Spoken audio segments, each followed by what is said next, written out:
주신 하나님의 말씀 출애굽기입니다. 오늘 우리 주신 말씀은 출애굽기 2장 1절에서 10절, 출애굽기 2장 1절에서 10절, 구약성경 83페이지에 있습니다. 이 한 목소리로 읽으실 때 하나님의 음성으로 다 받으시겠습니다. 같이 봉독합시다.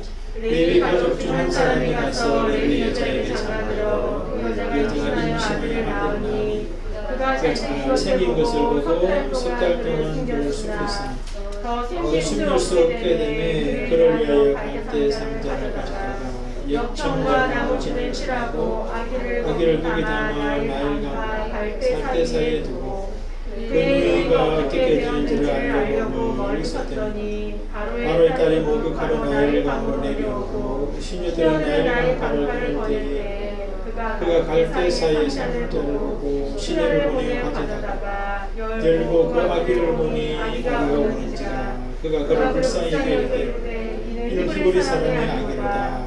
그의 누이가 바로의 딸에게 이르되 내가 가서 당신을 위하여 히브리 여인 중에서 유모를 불러다가 이 아기를 젖을 먹게 하리까. 바로의 딸이 그에게 이르되 그 소녀가 가서 그 아기의 몸을 불러오니 바로의 딸이 그에게 이르되 이 아기를 데려다가 나를 위하여 젖을 먹이라. 내가 그 삭을 주리라. 여인이 아기를 데려다가 젖을 먹이더니 그 아기가 사람의 바로의 딸에게를 데려오니 그가 그의 아들이 되니라. 그가 그 이름을 모세라 하여 이르되 이는 내가 그를 물에서 건져낼 것이라 하였더라. 아멘. 한 주간 잘 지내셨어요? 네. 한 주간 잘 지내시는 게 뭐 좋은 일이 있어서 잘 지내셨어요? 그럼 잘 지냈다는 말씀의 뜻은 뭐예요? 큰 안정이라보다. 하나님과 동행하셨으면 그게 잘 지낸 것이죠. 특별히 하나님의 지난주에 드렸던 그 말씀이 여러분의 삶에 또 푯대가 되고 또 지침이 되고 에너지가 됐다면 그거보다 더 좋은 일은 없는 거죠. 자, 새로운 한 주도 오늘 주신 말씀이 여러분에게 딱 접착이 되셨으면 좋겠어요. 그 신비 속에 새겨지셔서 그 말씀과 더불어 사신다면 한 주의 삶에 어떤 만남이 있고 또 어떤 사건이 있고 내 생각과 판단에서 어떤 일들이 일어나더라도 그것은 가장 복된 일인 줄 믿습니다. 여러분, 신앙인의 불신앙을 아십니까? 신앙인의 불신앙, 그게 말이 되냐, 그렇게 생각할 수 있습니다. 근데 여러분, 신앙인처럼 보이는데 불신앙인이 너무나 많습니다.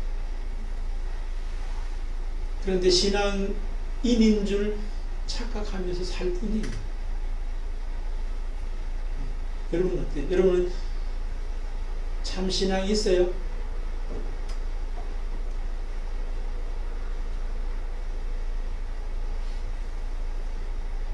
오늘 성경에 보면 신앙인 같은데 불신앙의 사람이 있어요. 분명히 신앙인이에요. 겉으로 보기에는. 그런데 불신앙이 달아요. 이 사람이 이제 하나님께서 은혜로 신앙인의 참 신앙의 사람으로 세워지는 것을 우리가 볼 수 있어요.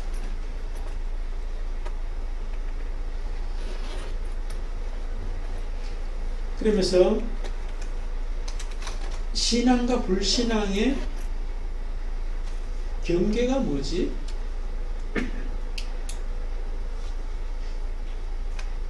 나는 신앙이 있는가? 나는 혹시 신앙인이지만 불신앙은 아닌가라고 하는 경계가 뭘까? 경계라고 하는 말은 제가 사전에 찾아보니까 한문으로는 지경경, 지경계 이렇게 되어 있더라고요. 그러니까 그 뜻은 일정한 기준에 의해 분간되는 한계. 한계란 말은 또 정해놓은 범위 이렇게 되어 있어요.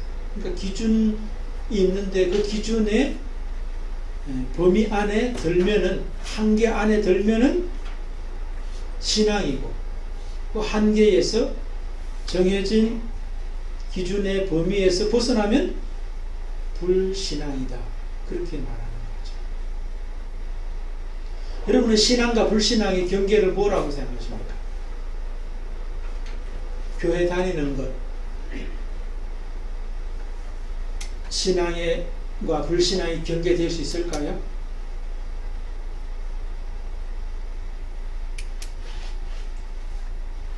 교회 안 다니는 사람은 불신앙, 교회 다니는 사람은 신앙. 그렇게 될 수 있어요?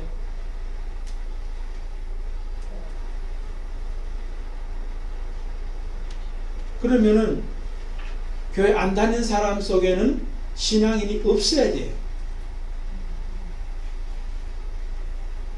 그죠?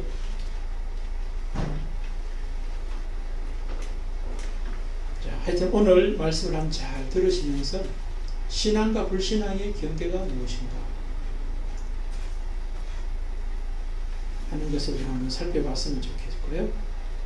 불신앙에서 신앙으로 세워지는 과정은 또 어떠한 일들이 있는가? 그리고 신앙으로 세워지면 그 결과는 또 무엇인가?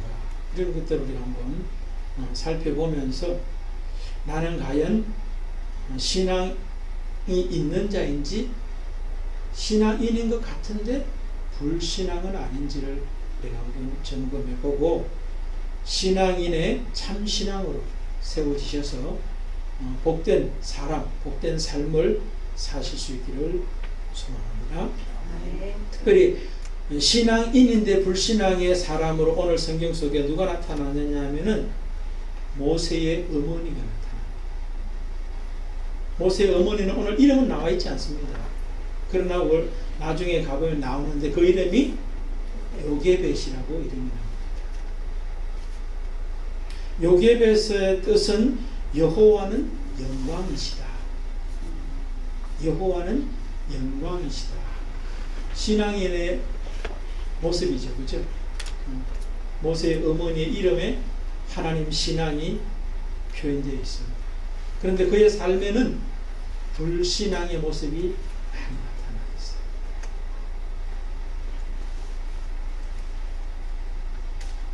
여러분 오늘 요게벳의 모습에서 불신앙의 현실이 어떤 모습이 있습니까?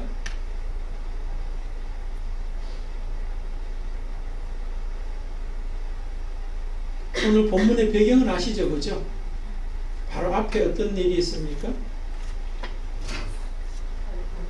그렇지. 아들 낳으면은 전부 다 나일강에 던져서 죽이라 하는 그런 바로 왕의 명령이 내려진 상황이었어요. 그래서 모세의 어머니도 이제 모세를 낳았는데 잘생겼어요. 잘생긴 아들을 낳았습니다. 그런데 그 아들을 어떻게 합니까? 숨겨서 석 달간 키우는 것을 볼 수가 있습니다. 여러분 이게 신앙일까요? 불신앙의 모습일까요?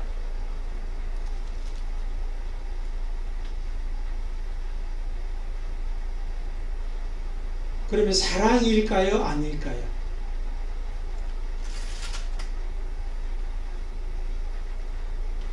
대답해보세요. 대답 안 하십니까?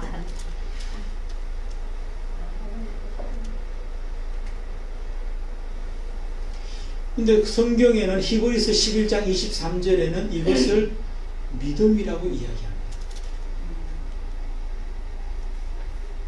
모세의 부모가 바로 왕이 그런 명령을 내렸는데도 바로 왕을 두려워하지 않고 석 달간 양육한 것을 믿음이라고 이야기해요.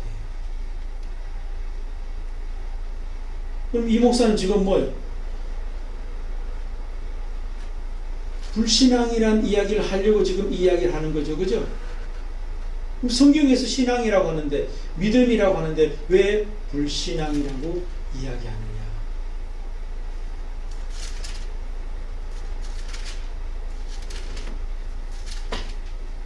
좀 이야기를 더 들어보면 이제 이해가 됩니다. 이것은 명확하게 불신앙이에요. 그럼 여러분들이 뭐라고 해요? 이 목사가 성경보다 더 위냐? 제가 성경보다 위일 수 없죠. 그러나 성경이 히브리서가 그렇게 말씀하는 이유가 있어요. 그 이유를 알면은 이제 되는 거죠. 자, 우선 먼저 왜 불신앙이라고 이야기하느냐? 바로 왕을 통하여서 그 이스라엘의 남자애가 태어나면 다 죽이라고 하는 그 사건을 바로의 사건으로 봐야 합니까? 아니면 하나님의 사건으로 봐야 합니까?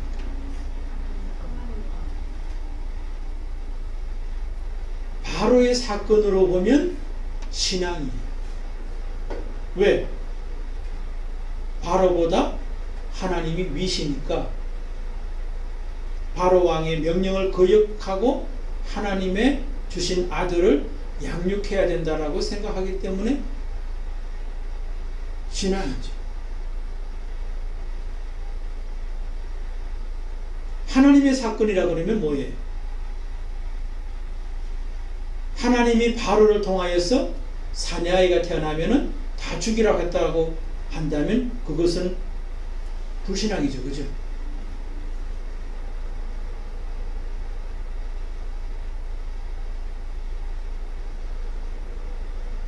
그럼 여러분, 우리의 삶 속에서 요게벳이 잘생긴 모세가 태어났을 때 석 달간 숨겨서 키웠던 것은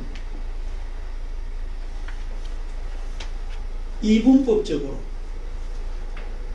생각하면은 신앙이에요. 바로 왕과 하나님. 이렇게 생각하면, 이분법으로 생각하면 신앙이에요. 그런데 바로 왕의 명령도 하나님의 사건이라고 생각하면은 이분법이 아니라 일분법이죠. 그죠? 하나로 생각하는 거예요. 그러면은 불신앙이 돼요.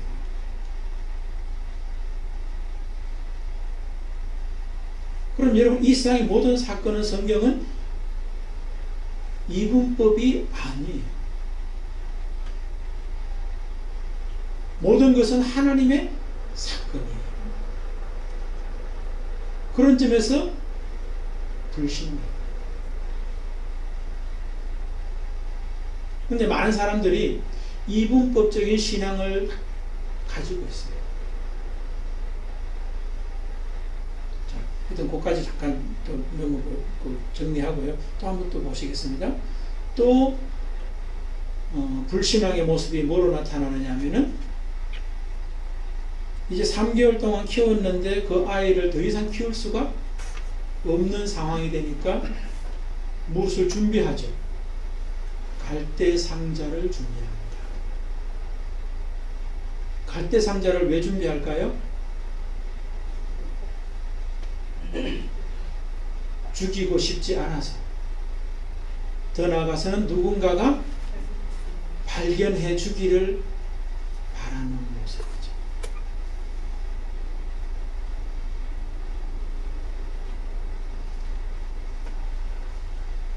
숨길 수만 있으면 숨겨야 되는데 숨길 수 없기 때문에 갈대 상자를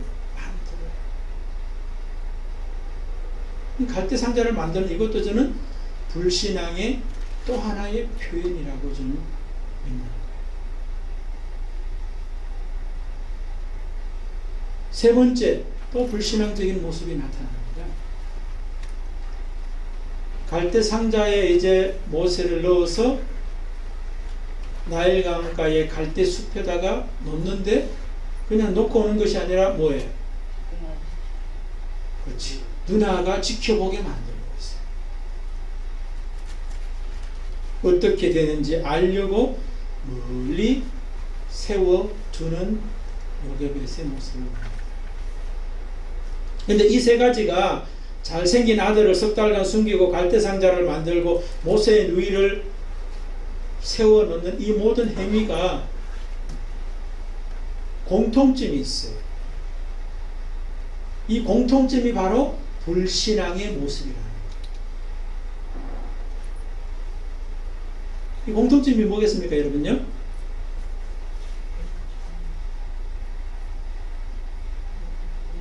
그렇지, 자기 중심이라는 거예요.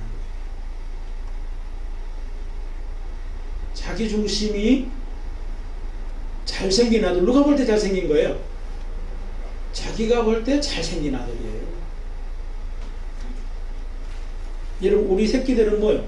남들이 볼 땐 별론데도 내가 볼 땐 다 잘생긴 아니에요. 남들이 볼 땐 별론데도 내가 볼 때는 다 천재야. 모르겠어요. 모세가 객관적으로도 잘생기는지 모르겠지만 어쨌든 잘생겼다고 그러는데 이 어머니는 그 잘생긴 애들을 아이를 이제 죽일 수 없었어요. 살리려고 갈대상자를 만들고 살리려고 모세의 누이를 세워놓는 것을 볼 수 있어요.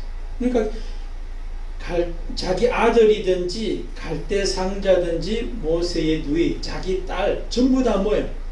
자기의 확장이에요. 자기 자신의 중심에서 확장된 것에 불과한 거예요. 그렇기 때문에 불신앙이라는 거예요. 신앙은 중심이 하나님 중심이 신앙이에요. 근데 이 모세의 어머니는 처음부터 끝까지 이름은 요게벳이라고 하는 하나님께 영광이라고 하는 신앙인의 모습이 있어요. 그런데 그의 삶의 실제는 현실은 불신앙적인 삶의 연속이 들어가는 거예요.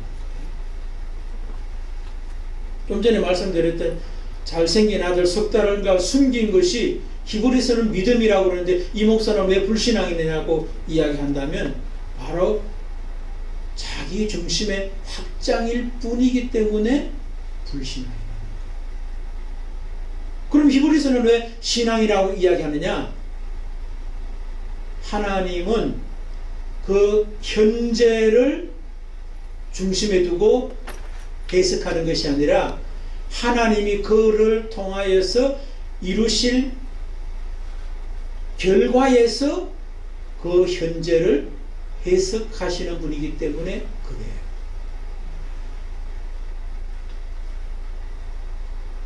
그 현재는 불신앙이지만 그 불신앙의 현재를 통하여 종국적으로 뭐예요? 하나님의 신앙으로 세워주셨어요. 이 사람이 세워져요. 그렇기 때문에 불신앙의 과거, 현실도 결과적으로 신앙의 결과를 가져오는데 중요한 하나의 사건이었기 때문에 그것도 믿음으로, 신앙으로 하나님은 해석한다는 거예요. 우리가 나중에 이제 히브리서 11장에 보면 모세의 또 신앙에 대한 이야기가 하거든요. 근데 모세가 뭐예요? 애굽에서 바로 왕의 통치에서 벗어나서 미디안으로 나오는 어떤 그 사건 있잖아요. 그죠? 그것을 성경은 어떻게 히브리서에서 말씀하고 있냐면은 애굽에서의 어떤 그 부귀영화 그런 생활을 버려두고 하나님께로 왔다라고 해석을 해요. 근데 여러분, 모세가 애굽에서 나온 게 그것을 버리고 나왔어요? 도망쳐 나왔어요. 그런데 히브리서는 그렇게 이야기한다고요. 도망쳐 온 것이 아니라 믿음으로 나왔다라고 해석하는 거예요. 왜 그래? 하나님께서 모세를 불신앙의 현실이었지만 믿음의 결과로 만들어 주시기 때문에, 주실 것이기 때문에, 또 주셨기 때문에 그의 불신앙적인 모습을 신앙으로 해석할 뿐이에요. 여러분, 오늘 이 모습 속에서, 요게벳의 모습 속에서 신앙인의 모습이, 신앙이라는 어떤 그 인의 모습은 있는 것 같은데 불신앙의 현실을 살아가는 그 모습, 자기 중심으로, 자기 중심에 확장된 삶을 살아가는 모습들이 우리의 모습 속에서도 많이 있다. 그럼 그 결과는 뭐겠습니까? 요게벳의 모습의 현실이 어떻겠어요? 늘 두려움 속에 사로잡혀 살 수밖에 없어요. 어찌 될까 하는 어떤 마음 때문에 조마조마하면서 살 수밖에 없는 현실이에요. 그럼 그 현실이, 두려워하고 조마조마하는 그 현실이 신앙에서 나온 결과가 아닌 것을 현실의 결과가 증명하고 있어요.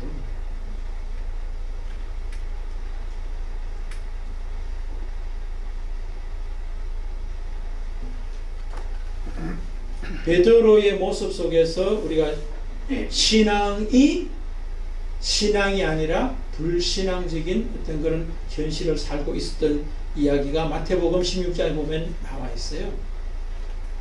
예수님께서 가이사라 빌립보에서 사람들이 나를 누구라 하느냐 하는 그 질문을 했을 때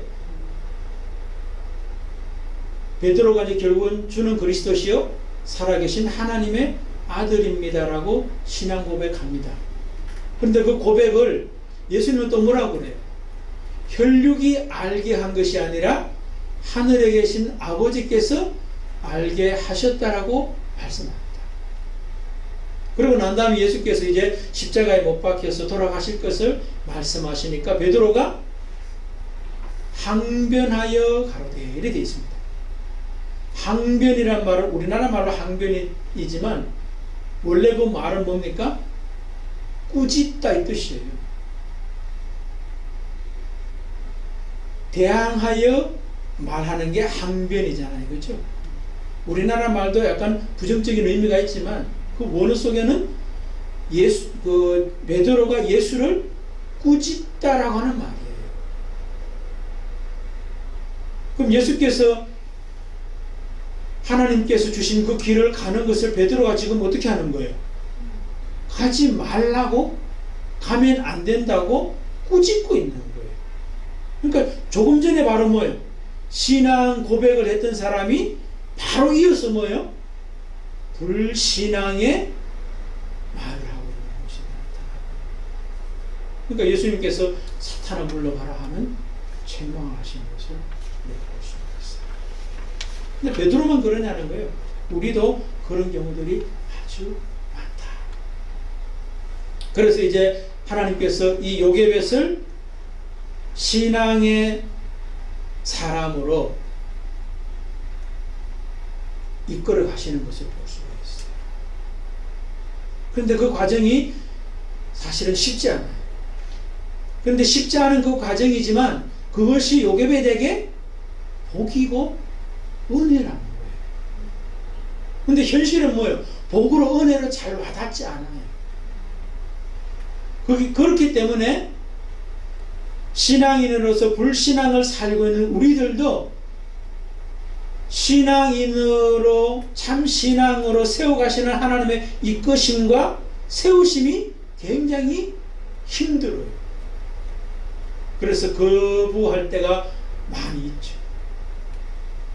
그러나 저는 이 말씀 속에서 우리의 힘듦이 결코 힘들어서 어렵게 하고자 하는 것이 아니라 신앙인의 모습이 있으니까 참 신앙인 줄 아는데 신앙인이면서도 불신앙을 가지고 있는 우리를 신앙인의 참 신앙인으로 세워가시는 은혜요 복이라고 하는 것을 우리가 이해한다면 하나님의 인도하심과 세우심이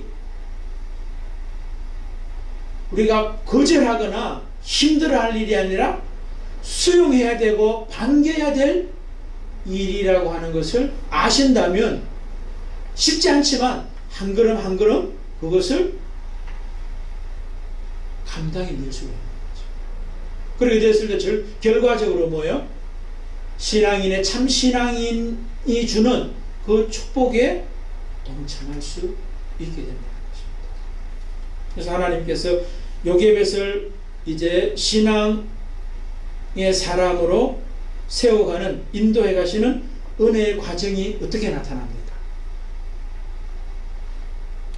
쉽지 않은 어떤 사건들을 요게벳에게 펼치 나가십니다. 여러분, 그 사건이 어떤 사건인지를 한번 우리가 아시면은, 나에게 펼쳐지는 사건이 바로 그래서 그렇구나라고 이해가 되고 해석이 되게 돼 있어요.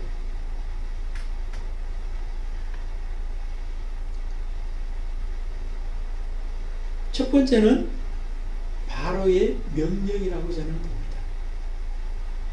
바로의 명령. 사내 아이가 태어나면 다 죽이라고 하는 명령이 요게벳에게 신앙으로 세우는 하나님의 과정이었어요. 왜 그럴까요? 왜 바로의 명령이 신앙으로 세우는 하나님의 은혜의 과정일까요? 요게벳이 모세를 낳으면, 잘생긴 아들을 낳으면 그 아들을 자기의 아들로 뭐예요? 삼고 싶은 거예요. 그리고 실제적으로 또 자기 아들로 삼아서 3개월간 양육했고, 그리고 갈대 상자를 만들고, 그 다음에 자기 딸을, 그 아들을 지키게 만들고 하는 이 모든 것들이 다 뭐예요? 하나님 없는 행동을 실제 삶 속에서 하고 있잖아요. 그러니까 하나님께서 일찍이 뭐예요? 그를 바로의 명령을 통하여서 내어놓으라. 너의 딸이 아니야. 너의 아들이 아니야. 나의 아들이야 라고 하는 것을 바로를 통하여 지금 말씀합니다. 그런데 그것을 뭐예요? 감당하기가 쉽지 않아요. 감당하기 쉽지 않아요.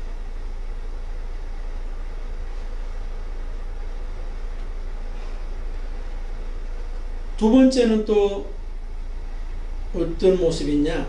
바로의 딸을 만나게 하는 거죠. 저는 이 말씀 읽으면서 그런 생각을 했습니다.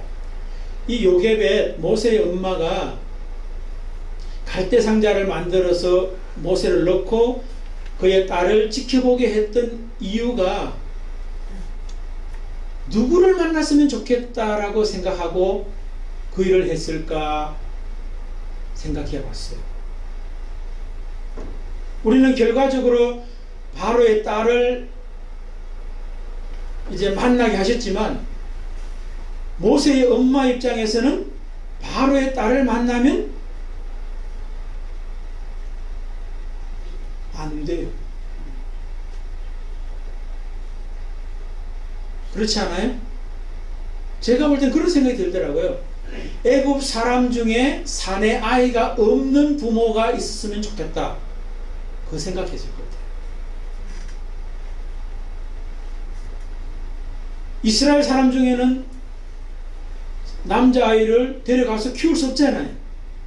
그러나 애굽 사람 중에서는 아들 없는 부모가 있다면 히브리 사람이 버린 아들일지라도 자기가 데려가서 아들 삼고 싶어하는 사람이 분명히 있었을 거예요. 그래서 이 여인은 갈대 상자에 넣어서 모세를 이제 내놓은 거죠. 그리고 이제 누이까지도 붙여놓은 거죠. 그런데 하나님은 뭐예요? 아들 없는 애굽의 한 부모를 붙여주시는 것이 아니라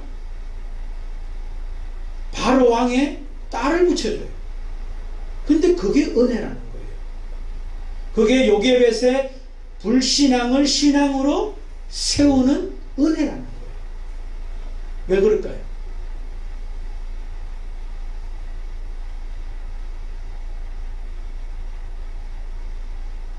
일반적으로 바로 왕의 딸을 만나면 그 딸은 어떤 사람일 거라고 생각할 수 있습니까?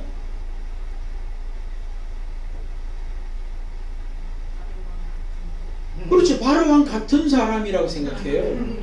또 당연히 그게 맞고요. 그러니까 모세를 버렸는데 바로 왕의 딸이 공주가 나와가지고 발견했어요.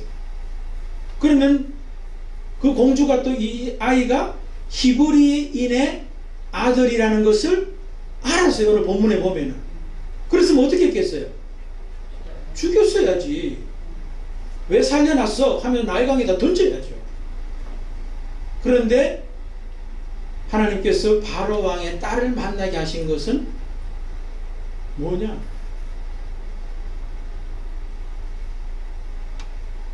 저는 절대 죽음, 그러니까 요게벳이 어떻게 되냐면은 절대 죽음의 자리로 가야 된다는 거예요. 살 수 있는 가능성이 없는 자리까지 가게 하신다는 거예요. 바로 왕의 딸을 만나면 이건 뭐 백중백 다 죽어야 돼. 죽음의 자리로 이끌어가는 거예요. 그런데 사실은 죽음의 자리로 생각했던 바로 왕의 딸이 죽이지 않아요. 오히려 않을 뿐만 아니라 자기를 유모로 드리게 됩니다. 그 다음에 또 뭐예요? 양육하는 양육 비용까지 다 자신이 감당해 주겠다라고 하는 그 모습을 우리가 볼 수가 있어요. 그러니까 양육할 수 있는 기회와 그 삭을 감당하게 하신 것도 하나님이 그에게 신앙의 사람으로 세우시는 통로로 사용하는 또 하나의 사건이 됐다라고 하는 거예요. 그래서 여기서 신앙과 불신앙의 경계가 뭔가가 명확하게 나오는 걸 볼 수 있어요. 하나님의 훈련 그 과정에 보면은 바로의 명령과 바로의 딸을 만나게 하심과 또 그 결과로 양육권과 그 다음에 삭을 받을 수 있게 하는 이 모든 사건들을 통하여 요게벳을 신앙의 사람으로 만드는 그 과정에 사용하는 사건들이잖아요. 근데 그게 쉽지 않아요. 여기서 하나님은 불신앙과 신앙의 경계가 자아 부인이라고 하는 것을 말씀하게 됩니다. 바로의 명령과 바로의 딸이 자아의 죽음을 이야기하는 거예요. 그러고 나면 뭐예요? 양육할 수 있는 기회와 양육비조차도 다 하나님이 주시는 은혜로 받게 되는 것을 보시고 동의가 안 되시는 것 같아요, 제가 볼 때. 그러니까 신앙과 불신앙의 경계는 자아 부인이에요. 자아 부인이 안 되면 신앙에 들어서지 못한 거예요. 신앙인의 이름이라고 하는 명복상에 신앙인의 모습은 있는지 몰라도 자아 부인이 안 되면 신앙이 아니라 불신앙의 삶을 살고 있는 거예요. 그러니까 신앙과 불신앙의 경계가 뭐라는 거예요? 자아 부인. 제가 특별히 또 자아 부인이라고 이야기하는 이유가 뭐냐면은 이것과 비슷한 것이 자기 부인이에요. 저는 자기 부인이 아니라 자아 부인이라고 말씀드려요. 그럼 자아와 자기의 차이는 뭐냐? 자아는 나 중심의 나가 자아예요. 자기는 뭐냐? 하나님 중심의 나가 자기예요. 그러니까 심리학이라든가 이런 데서는 자기 부인이라고 그러는데 저는 그 말은 틀렸다고 봐요. 자아 부인이지 자기 부인은 아니에요. 자아는 부인하고 자기는 수용하는 것이 신앙. 그 경계의 자아 부인, 옛사람 시몬의 부인이 베드로의 수용하고 같은 거죠. 그 경계선인 거예요. 옛사람 시몬을 버려지는 그 부인될 때 새 사람 베드로로 바뀌는 것이 신앙과 불신앙의 경계라고 합니다.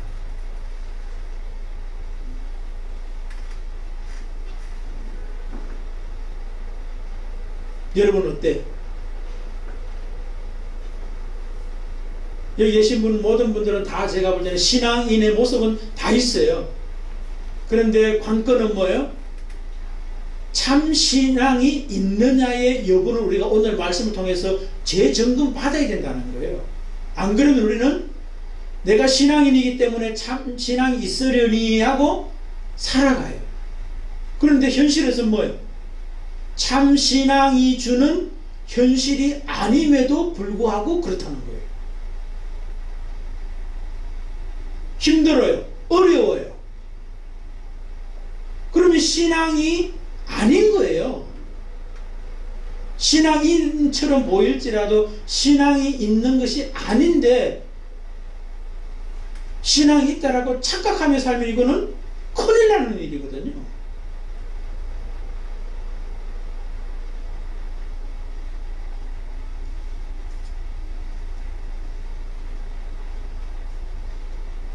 그래서 하나님께서는 신앙인으로 당연히 자기가 신앙을 가지고 있으려니 생각했던 사람에게 신앙인의 모습은 있지만 참 신앙이 없는 사람의 대표적인 사람을 한 예를 든다면 야곱이라고 이야기를 할 수 있어요. 야곱이 자기 집에서 이제 형과의 갈등 때문에 외삼촌 집으로 떠날 때 루스라고 하는 지역에서 잠을 자다가 사닥다리 꿈을 꾸죠, 그죠? 근데 위에서부터 아래로 내려진 사닥다리를 꾸면서 천사가 그 위에 오르락내리락 하는 꿈을 꿉니다. 근데 거기에서 이제 잠을 깨고 난 다음에 그 땅 이름을 원래는 루스인데 이 사람이 베델이라고 이름을 지어요. 자기 혼자 그렇게 지명을 바꾸는 거죠. 다른 사람은 뭐 인정하든 인정하지 않든 베델이라고 이제 그 사람은 붙여요. 베델 뜻은 하나님의 집이에요. 그러니까 야곱은 그전에는 뭐예요? 자기 고향, 자기 집에서만 하나님이 계신 줄 알았는데 광야의 한 중간인 루스의 그 모습도 뭐 여기도 하나님이 계시는 곳이구나 하는 신앙 고백으로서의 이름을 지은 게 벳엘이에요. 신앙인의 모습은 가졌어요. 근데 그의 삶의 그 이후에 펼쳐지는 삶들을 보십시오. 신앙인으로서 신앙의 삶을 사는 것이 아니라 불신앙적인 삶의 현실을 계속 살아가는 걸 우리가 볼 수 있어요. 그렇기 때문에 하나님께서 그에게 어떤 일들을 경험하게 하십니까? 신앙의 사람으로 하나님이 그를 세워가요. 그 대표적인 게 자기보다 두수 세수 위인 외삼촌을 만나게 하는 거예요. 야곱의 입장에서는 굉장히 껄끄러운 외삼촌이죠. 그런데 그 외삼촌이 하나님이 보낸 사람, 자기를 훈련시키는 사람인 거예요. 다른 것도 다 마찬가지예요. 그럼 오늘 내 삶에 부담스러운 사람, 하나님의 은혜입니다. 아시겠어요? 예. 내가 감당하지 말았다, 나에게 안 펼쳐졌으면 좋겠다는 그 사건, 하나님의 사건이에요. 부담스러운 사람과 부담스러운 사건의 중심에는 뭐가 있어요? 그렇지, 나가 들어앉아 있는 거예요. 자아 부인이 안 되고 있는 나가 있다는 것을 하나님이 그 사람과 그 사건을 통해서 나에게 지금 말씀하시면서 너는 신앙인의 모습은 있지만 신앙이 없다라고 하는 것을 지금 말씀해 주고 있는 거예요. 그래서 신앙인으로서 신앙에 참 신앙으로 세워져야만 한다라고 하는 것을 말씀하고 있는 거거든요. 그래야만 뭐예요? 신앙인의 참 신앙만이 줄 수 있는 축복을 누리고 전할 수 있기 때문이에요. 하나님 그 은혜를 우리에게 주시기 원하신다는 거예요.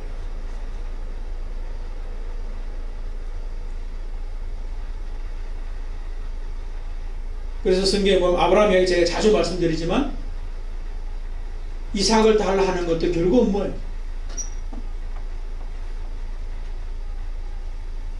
이삭이 자기 중심에 있는지 하나님이 중심에 있는지를 확정시켜 주기 위해서 시험했다고 그러죠. 그죠? 22장에 보면 하나님께서 아브라함을 시험하여 가로되 테스트하여 가로되 유혹이 아니라 테스트하여 가로되 시험치는 목적은 아브라함이 이삭을 하나님 앞에 드릴 거냐 말 거냐를 몰라서 테스트하는 게 아니고 아브라함이 나도 이삭을 하나님에게 드릴 수 있는 사람이구나 하는 것을 확정시켜 주시기 위해서 시험 치는 거예요.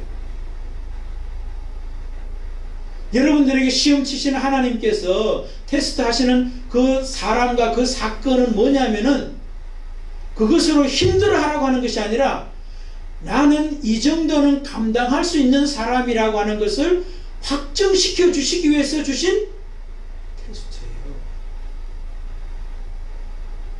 그러면 여러분 뭐예요? 작은 사건 가지고 작은 어떤 그런 그 원수 가지고 막 힘들어하면 나는 아직까지 뭐예요? 수준이 낮은 거예요.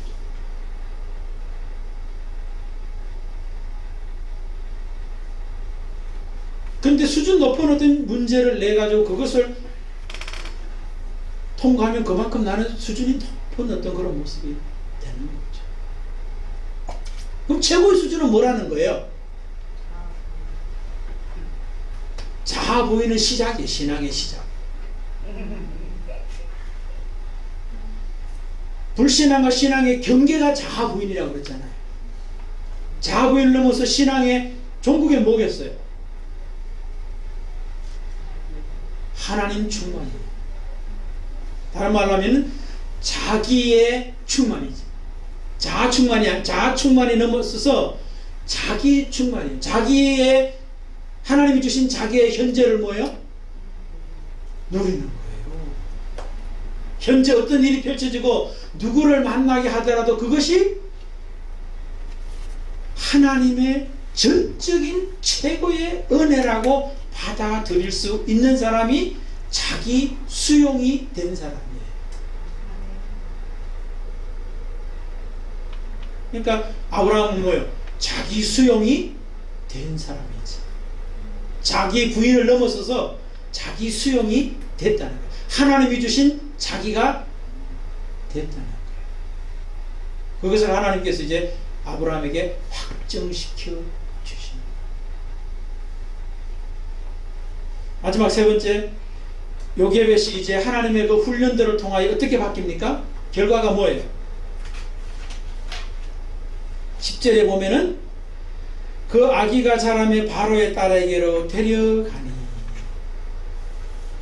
모세로부터 자유하지는 걸 볼 수 있죠. 그죠? 제일 처음에는 모세를 안 놓으려고 자기에게 붙잡아 두려고 막 애썼잖아요. 그죠? 잘생겼죠? 갈대 상자 만들죠? 딸까지 붙여가지고 자기에게 붙여두려고 막 애를 썼는데 이제 어떻게 돼요? 데려다가 이제 주는 거예요. 데려다 줬다고 그 아들이 자기 아들 아니죠. 그죠? 하나님의 아들 바로 왕의 딸의 아들이 되었지만 더 먼저는 자기 아들이 이미 되어 있는 거예요. 그리고 하나님의 아들로서 인정하고 있고 바로의 딸이 돼도 자기에는 문제가 되지 않는 사람으로 세워져 있는 거예요. 그게 바로 뭐예요? 자아가 부정되고 자기가 실현되고 나면 내 삶에서 경험하는 하나님의 은혜와 축복이에요. 자유함이다, 기쁨이다, 만족이다. 뭐 이렇게 표현할 수가 있죠. 더 먼저 뭐예요? 하나님 충만이 된 거예요. 이 사람은 하나님이 그 속에 중심에 잡혀 있기 때문에 놓을 수 있는 겁니다.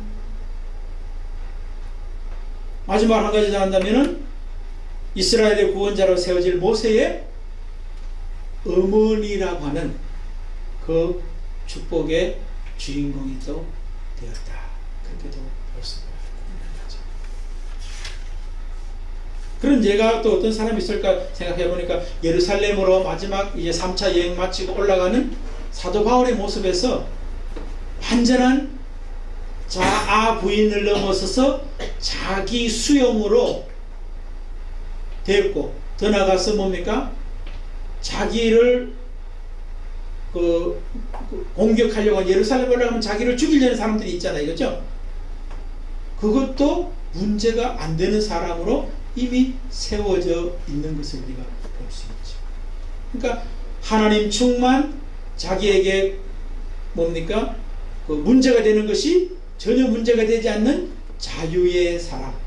그리고 사도 바울이 사도 바울 되게 하신 하나님의 축복의 통로로서 마음껏 쓰임받는 자로서의 결과를 우리에게 보여주고 있잖아요. 그래서 여러분, 오늘 이 주신 말씀 앞에서 저는 여러분들하고 같이 생각해 보고자 하는 게 뭐냐면은, 결론은 뭐겠어요?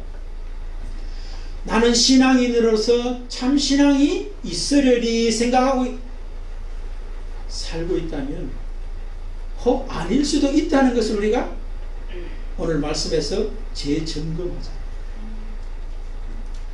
그리고 하나님께서 우리에게 신앙의 모습으로 세워가시는 그 훈련 과정이 쉽지 않은 어떤 그 힘들 어떤 그런 사람과 사건이 펼쳐지더라도